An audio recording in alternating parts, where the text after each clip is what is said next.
Hello and welcome movie lovers. Hope you're doing well. In this video, we have brought for you. So, let's roll in. Long ago, legends spoke of special people with a rare gift. They could create music so pure and powerful, it could call spirits from both the past and the future. Their music brought them fame and fortune, but it also broke the wall between the living and the dead. Even worse, this music could attract dark, evil forces. These gifted people were known by many names. Some called them fire people. After this mystical short intro, we meet a young man named Sammy. He's badly hurt and limping into a church, holding a broken guitar. The people inside rush to help him. The pastor, who's also Sammy's father, prays over him and begs him to stop playing music. He warns Sammy that music brings danger. Sammy has been seeing scary nightmares, hints that something terrible happened the night before. Now the story flashes back to the previous day. This tale takes place between October 15th and 16th, 1932. We see Sammy finishing his daily work, then quietly picking up his guitar at the church. His father, the pastor, disapproves of his love for music. To him, music, especially the blues, is a doorway to evil. But Sammy isn't just a music lover. He's truly gifted at playing blues music, a soulful style born from African American communities in the southern U.S. in the 1800s. Blues often sounds slow and emotional, with deep lyrics, heavy guitar, and raw feeling. It speaks of pain, love, loss, and life struggles. It's the heart of modern music like jazz, rock, and R&B. Now, the focus shifts to two twin brothers, Smoke and Stuck. They are World War I veterans, recently returned to their hometown in Mississippi after living in Chicago. While in Chicago, they were part of dangerous street gangs and made a lot of money. Back home, they planned to use that money to open a juke joint, a lively place for music, dancing, drinks, and fun. It's meant as a hangout spot for the local black community to relax after work. They buy land from a white man named Hogwood, a clear racist who keeps spitting in disgust and is shocked by how much money the brothers have. Despite their wealth, Hogwood treats them with no respect. After the deal, the twins go out to find talent for their juke joint. First, they bring in Sammy, who's actually their cousin, to sing and play guitar. Then, Stuck and Sammy head off to recruit more performers. They hire a talented musician named Delta Slim, who plays piano and harmonica. Sammy also meets a beautiful singer named Parlene, and there's clear chemistry between them. They like each other. Meanwhile, Stuck runs into his ex-girlfriend Mary, who's deeply hurt. She waited for him for years, but he never came back to her. We find out that Mary's mother had just passed away, and she once took care of the twin brothers when they were young. Mary is part white, her parents were mixed, and now she lives in a mostly white neighborhood, but still feels tied to the black community. The film also focuses a lot on skin color and racism, especially showing how things were in the 1930s. We'll explore this more in the theory section later. Now back to the story. Stuck takes Sammy and Delta Slim to a cotton field, where he hires an old friend named Cornbread. He'll be the doorman at the juke joint, basically, the club's security or bouncer to control who gets in. Meanwhile, Smoke is busy on his end. He hires two local Chinese shopkeepers, Grace and Bo, to take care of the food, drinks, and gambling area at the club. They're in charge of making the place feel lively and fun. After setting that up, Smoke goes to visit his wife, Annie. Although they're still married, we can see they've grown apart. They argue a lot, especially about occult rituals. Annie believes in spiritual stuff. She even performs rituals. Smoke, on the other hand, doesn't believe in ghosts or magic. He says he fought in a world war and never saw anything supernatural. Annie tells him her rituals were meant to protect the twins, but Smoke gets upset and says, "If your magic is so strong, why couldn't you save our baby daughter?" We learn their baby died soon after birth, and both are still deeply hurt. Even though they argue, we see Smoke still wears the talisman Annie gave him. That night, emotions run high, and they end up getting close again. Now, the story shifts to a man named Rimmick. He's badly wounded and hides inside the house of a couple, Bert and John. Soon, vampire hunters arrive, looking for Rimmick. The young woman lies to protect him, saying no one is inside. As soon as the sun goes down, the hunters leave. But then something terrible happens. Remik, who is actually a vampire, bites Bert and drinks his blood, turning him into a vampire too. John screams, and the scene ends, showing that he'll likely become one as well. Back to Stuck in Smoke, their hard work pays off. The juke joint is ready, and tonight is the grand opening. Though they are twins, their personalities are very different. Smoke is serious and runs the place like a business. Stuck is more fun-loving and relaxed. Smoke insists that everyone must pay the full entry fee, no exceptions. But Stuck and Annie try to convince him most people in their community work hard all day and have little money. The club should be a place for them to relax, even if they can't always pay full price. Inside the juke point, the vibe is lively. Sammy and Delta Slim are performing, Anne-Marie and Parlene join in, Grace and Bo are managing food and drinks, and Cornbread guards the door. The place is packed. People are singing, dancing, eating, drinking, and truly enjoying themselves. From day one, the juke joint is a huge success. Then, Sammy begins performing a powerful blues song called Blues John. His voice and guitar touch the soul. As he plays, we see something magical. Spirits from the past and present begin to appear, just like the legends told in the beginning of the movie. But the music also draws Remik, the vampire. He shows up, and now Bert and John are with him too, also turned into vampires. The prophecy is coming true. Music that touches the soul can call spirits, but it can also attract darkness. After some time, Remik shows up outside the juke joint with Bert and Joyner. He politely asks for permission to come inside. Remik says he was just drawn by Sammy's music and wants to enjoy, spend some money, and maybe sing a little. But Smoke and Stuck don't let him in. Why? Because Remik was acting a little strange, and also because he was white, which made them suspicious, especially during the racist times of the 1930s. Remik walks away calmly, but just a short distance from the club, he starts singing with Bert and Joyner.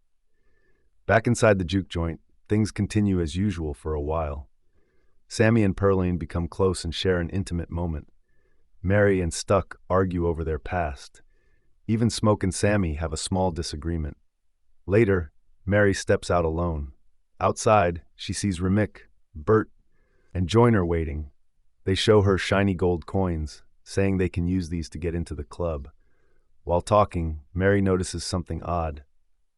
Remik's mouth starts drooling, hinting that he wants to drink her blood. She realizes something's wrong, but before she can run, Remik attacks her. Yes, now Mary has become a vampire. In the next scene, she returns to the juke joint, calmly asks Cornbread for permission to enter, and walks in. She seduces Stuck, and just as they get close, she bites him. Stuck dies. Smoke walks in, sees what happened, and in shock, shoots Mary several times. But she just laughs and runs off, the bullets doing nothing. Now emotional and furious, Smoke tells everyone to evacuate the juke joint. Annie quickly realizes and explains this is vampirism. Smoke doesn't want to believe her, but after seeing everything, he knows it's true. Meanwhile, Remik attacks Cornbread outside and turns him into a vampire too. Later, Cornbread comes back to the door and politely asks to come in. This shows something important. Vampires can't enter without being invited. Now that Cornbread is asking, it's clear he's been turned. He changes the subject and says he just wants his day's pay. As Smoke reaches to give him money, Cornbread tries to bite him. Smoke dodges and attacks him, but Cornbread keeps dancing even after being shot, showing he's now undead. Just then, the dead Stuck rises as a vampire too. But before he can harm anyone, Annie throws pickled garlic juice on him. It burns his skin, and he runs away in pain. Annie then explains to the group, vampires can only be killed with silver or wooden stakes. Garlic keeps them away. They can't enter buildings unless they're invited. She gives Smoke a talisman for protection. Then, to make sure everyone inside the juke joint is human, she makes them all eat pickled garlic because vampires can't stand it. By now, most of the crowd inside the club had already been sent out. But outside, those people were attacked by vampires, turned, and were now dancing and singing with Remik like nothing happened. Even Bo, Grace's husband, went to get the car and never came back. The vampires caught him too. Now, only a few humans remain hiding inside the juke joint. Smoke, Annie, Sammy, Delta Slim, Pearline, and Grace. Everyone else? They've already turned. Outside the juke joint, all the vampires waited, watching, planning. Inside, Smoke and his team had a simple plan: stay inside all night. Vampires can't survive sunlight, so by morning they'd be safe, if they could hold out. Then, Remick came forward and tried to talk peacefully.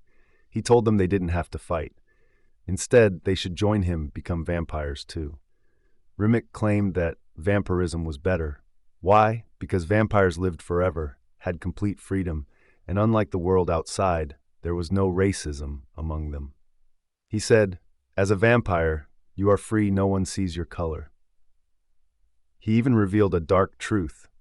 Bert and John, who Remick turned earlier, were from Hogwood's clan, the same racist family who sold the land. They had planned to kill Smoke and Stuck the next morning and steal their money. This exposed how deep the racism went. Even when black men like Smoke and Stuck worked hard and made money, people still wanted to destroy them. Remick had discovered all this by reading memories of the people he turned. Vampires can access the memories of those they bite. That's how he found out. So Remick tried to convince them, society will never respect you, but we will. Join us, live forever. It was a tempting offer. By now, Stuck was already a vampire, happily joined with Mary, also turned. Remick said, "If not all of you, at least give me Sammy. His music, it's magic. It can move spirits from the past and future." But Smoke, Annie, Grace, Sammy, none agreed. They wouldn't give up Sammy. Then Remick made a cruel threat. "If you refuse, I'll go to Grace's house and take her daughter." That was the last straw. Grace snapped, full of rage, and challenged the vampires to fight. This was dangerous because in vampire lore, a direct challenge counts as an invitation. They could now legally enter. And so, the final battle began. In the chaos, Annie, Grace, and Delta Slim are killed. Delta Slim bravely sacrifices himself to protect Sammy, Smoke, and Pearline. Mary is devastated when Annie dies because Stuck, now a vampire, had turned Annie. Smoke, brokenhearted, is forced to kill Annie himself by stabbing her with a wooden stake, a painful moment. After that, Sammy and Pearline try to escape, but they're stopped by Remick and Stuck. Smoke catches up and fights his own twin brother, Stuck. It's brutal brother versus brother. Meanwhile, Sammy and Pearline face off with Remick. During the fight, Pearline is bitten, dying. She begs Sammy to run and save himself. Sammy tries to escape in a car, but Remick blocks him. All the vampires gather around. It looks like the end. But in a final move of courage, Sammy grabs his guitar and smashes it over Remick's head. His guitar had a silver plate, and when it hits Remick, it causes him searing pain. The other vampires also start screaming and writhing. Before Remick can fight back, Smoke appears, and with all his strength, drives a wooden stake into Remick's heart, finally killing him. Then the sun rises. All the vampires caught in the light burn to ash. And yes, Smoke had almost killed Stuck, his own brother, during their fight, a fight that tore his heart apart. But the story doesn't end there. Many years pass, 60 in fact. It's now 1992, and we're in Chicago. The world has changed, and so has Sammy. He's now an old man, gray-haired, tired, but still full of soul. Over the years, he's become a famous blues musician, known across the country. He's lived a long life, a real one. One day, while sitting alone, two familiar figures walk into his life, Stuck and Mary. But something's strange. Even after 60 years, they haven't aged a single day. They still look just as young as they did back in 1932. That's when you realize they're still vampires, still living in the shadows of the world, untouched by time.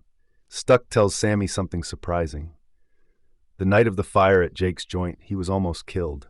But Smoke, the same man who died to protect Sammy, had spared him, only on one condition, that he'd never come after Sammy again. And all these years, Stuck kept that promise. But now, Stuck and Mary have returned with one final offer. Sammy is old, and his time is running out, so they give him a choice to become one of them, to live forever, to never feel pain again.